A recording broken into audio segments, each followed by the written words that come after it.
नमस्कार दोस्तों, मैं वैभव राज आपका स्वागत करता हूं तक्षशिला ट्यूटोरियल के ऑनलाइन चैनल पे। दोस्तों, आज हम लोग बात करेंगे क्लास 12 के फिजिक्स के चैप्टर नंबर 14 के बारे में, जिसका नाम है अर्धचालक इलेक्ट्रॉनिकी पदार्थ, युक्तियां और सरल परिपथ। इसमें दोस्तों हम लोग अपने 7 लेक्चर्स कंप्लीट कर चुके हैं। आज हम लोग बात करेंगे अपने 8वें लेक्चर के बारे में, मतलब लेक्चर 14.8 के बारे में। तो आज के लेक्चर का पहला टॉपिक है प्रकाश उत्सर्जक डायोड। देखिए, प्रकाश उत्सर्जक डायोड यानी कि लाइट इमिटिंग डायोड क्या होता है, ठीक है, ये हमें पढ़ना है और ये कैसे काम करता है ये भी देखना है, ठीक है। ये जान लीजिए कि आजकल हम लोग अपने घरों में, ठीक है, प्रकाश उत्पन्न करने के लिए पुराने जो बहुत ही परंपरागत जो ट्रेडिशनल बल्ब वगैरह होते हैं उनको हम लोग हटा दिया है आजकल, ठीक है। हम लोग केवल एलईडी का यूज करते हैं। जो ट्रेडिशनल है पुराने बल्ब वगैरह जो पीले रंग की रोशनी देते थे, फिलामेंट वाले होते थे, उन सबको रिप्लेस कर दिया है, ठीक है।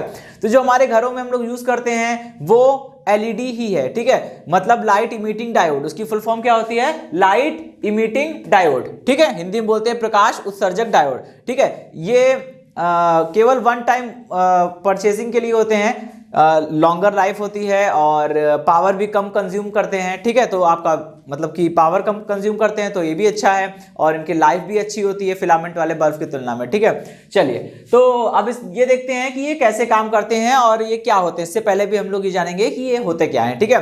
देखिए, लाइट इमिटिंग डायोड जो होते हैं यानी कि प्रकाश उत्सर्जक डायोड एक ऐसा पीएन संधि डायोड होता है जिसे जब आप अग्र अभिनत में लगाते हैं, ठीक है।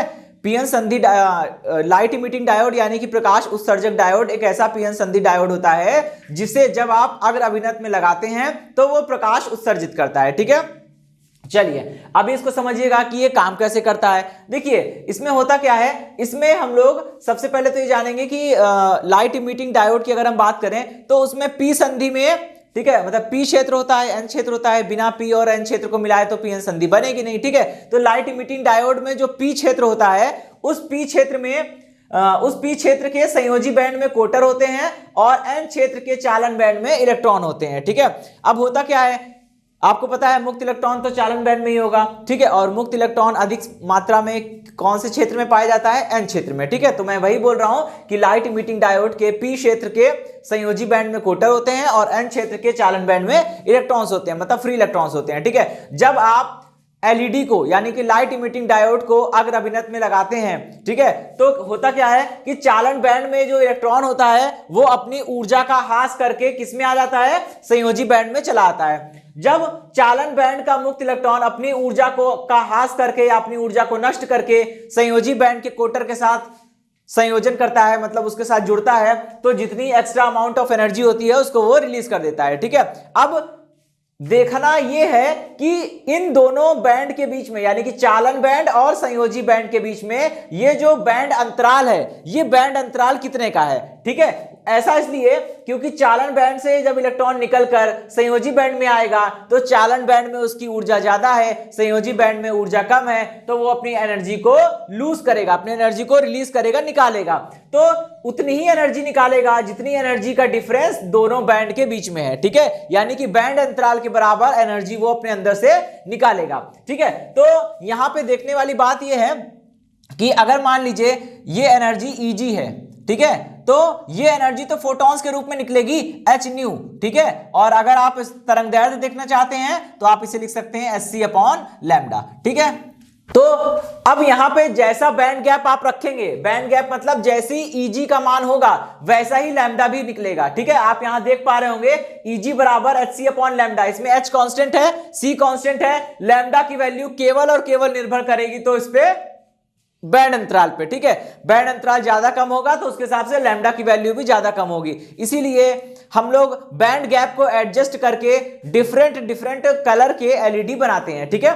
अभी देखिएगा, जैसे मैं एग्जांपल बताऊं, गैलियम आर्सेनाइड और गैलियम आर्सेनाइड फास्फोरस, ठीक है, ये दो एलईडी होते हैं। इनका जो बैंड गैप होता है यानी कि Eg की वैल्यू जो होती है वो लगभग 1.9 इलेक्ट्रॉन वोल्ट के आसपास होती है, ठीक है। एनर्जी बैंड गैप इसका कितना होता है? 1.9 इलेक्ट्रॉन वोल्ट के आसपास होता है। और मैंने कहा कि जैसे जैसे अलग अलग एलईडीज का अगर ये बैंड गैप अलग अलग होगा, अलग अलग एलईडीज का बैंड गैप अलग अलग होगा तो लैम्डा की वैल्यू भी अलग अलग आएगी। अब इस बात को समझिएगा, जैसे मैंने कहा कि गैलियम आर्सेनाइड, तो गैलियम आर्सेनाइड जो है वो गहरे लाल रंग का प्रकाश उत्पन्न करता है, ठीक है, गहरे लाल रंग का प्रकाश उत्पन्न करता है। गैलियम फास्फोरस जो होता है, ठीक है, वो हरे रंग का प्रकाश उत्पन्न करता है, ठीक है, और जो गैलियम आर्सेनाइड फास्फोरस होता है ये आपका पीले रंग का प्रकाश उत्पन्न करता है, ठीक है।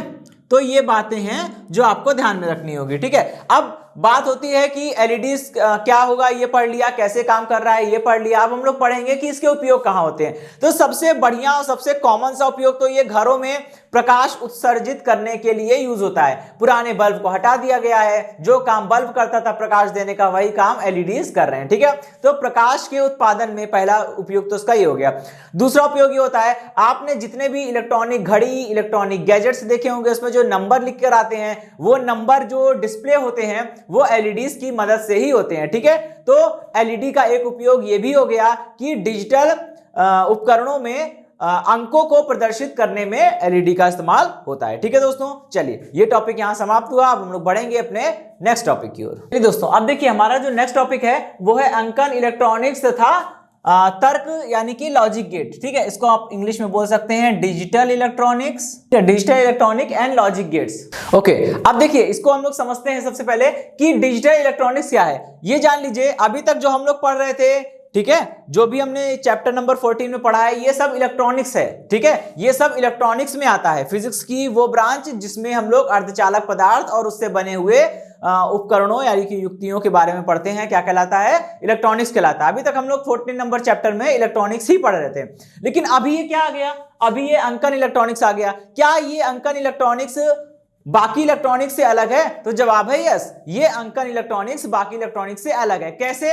देखिए सीधी सी बात है, अभी तक हम लोग जो इलेक्ट्रॉनिक्स पढ़ रहे थे उसमें हमने प्रत्यावर्ती विभव भी लगाया था, जिसके कारण प्रत्यावर्ती धारा भी मिली थी। आपको याद होगा, ठीक है, जब हमने पूर्ण तरंग दृष्टिकारी और अर्ध तरंग दृष्टिकारी बताया था तो हमने वहां पे ट्रांसफार्मर की प्राथमिक कुंडली में प्रत्यावर्ती विभव लगाया था, ठीक है। लेकिन यहां पे क्या होगा, अंकन इलेक्ट्रॉनिक्स में प्रत्यावर्ती विभव काम नहीं करेगा, केवल और केवल कौन काम करेगा? दिष्ट विभव काम करेगा, ठीक है।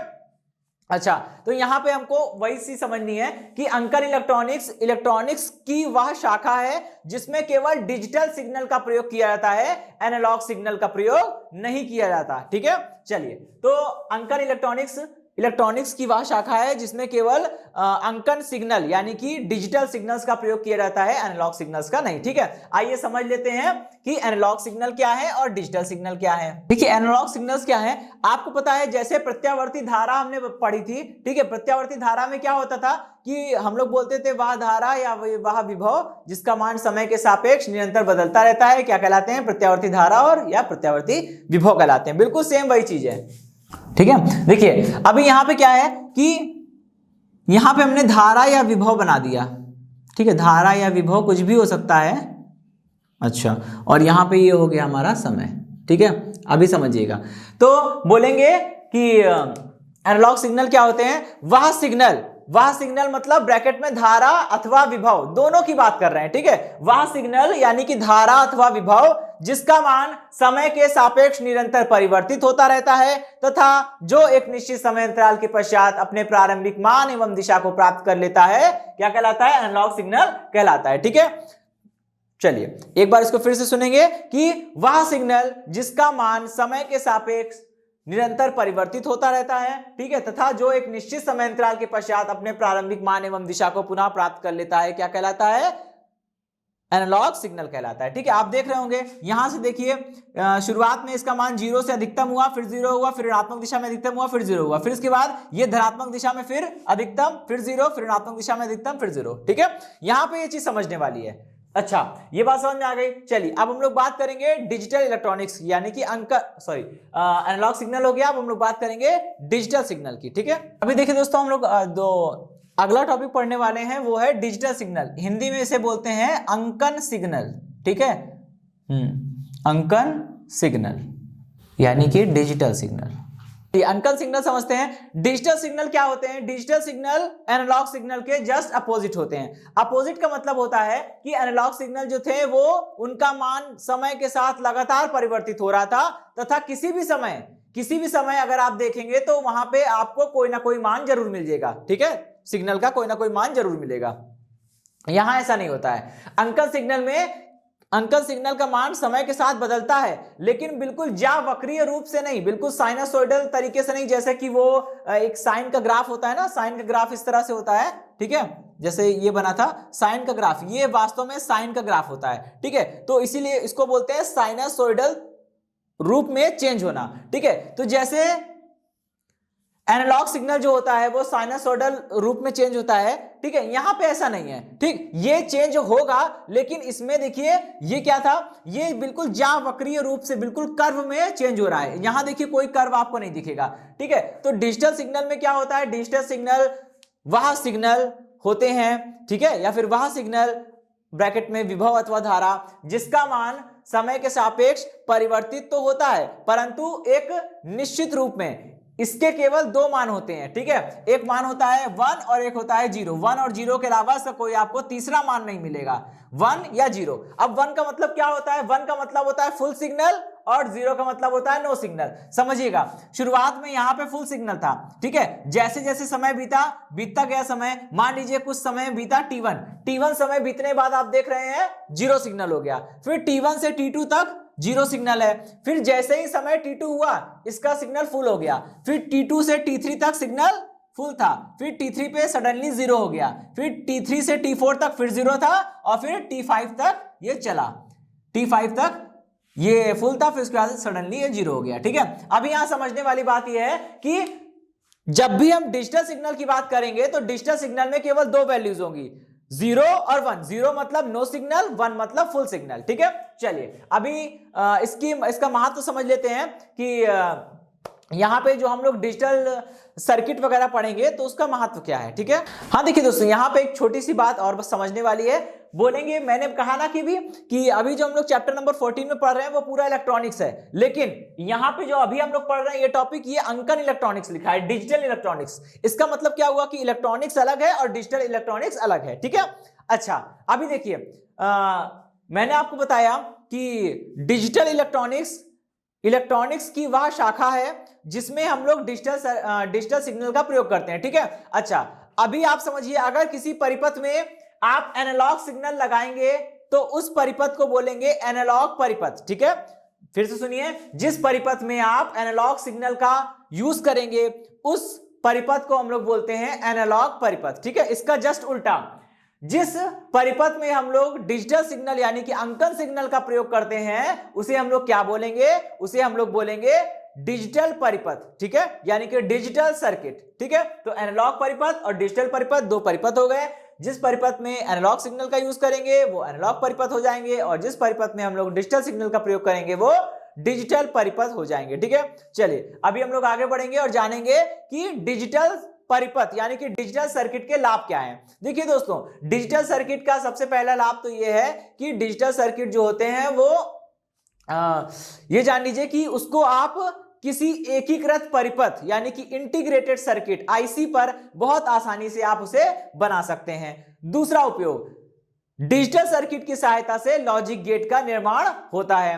तीसरा उपयोग, डिजिटल सर्किट जो होते हैं वो हल्के होते हैं। ठीक है, और बहुत ही यूजफुल होते हैं, बहुत ही मतलब उनका अच्छे से इस्तेमाल हो सकता है और काफी उनकी कार्यकुशलता भी ज्यादा होती है। ठीक है, और ये जो डिजिटल परिपथ होते हैं, ठीक है, डिजिटल सर्किट, इन्हीं का उपयोग जो होता है इनके उपयोग से बनता है। डिजिटल सर्किट के प्रयोग से हम लोग जो है वो इसकी नींव पड़ती है, डिजिटल इलेक्ट्रॉनिक्स की नींव पड़ती है। ठीक है, और दोस्तों इसका एक लास्ट उपयोग है कि डिजिटल परिपथ का प्रयोग करके हम लोग प्रोग्रामिंग कर सकते हैं, मतलब प्रोग्रामिंग में भी इनका इस्तेमाल होता है। ठीक है, तो चार उपयोग हो गए, कौन कौन से? पहला, डिजिटल परिपथ को आप आसानी से आईसीस पर यानी कि इंटीग्रेटेड सर्किट पर बना सकते हैं। डिजिटल सर्किट की सहायता से हम लोग प्रोग्रामिंग कर सकते हैं। तीसरा उपयोग, डिजिटल सर्किट की सहायता से हम लोग लॉजिक गेट्स का निर्माण कर सकते हैं। और डिजिटल सर्किट जो है वो डिजिटल इलेक्ट्रॉनिक्स की बेसिक है, बिल्कुल नींव है। ठीक है,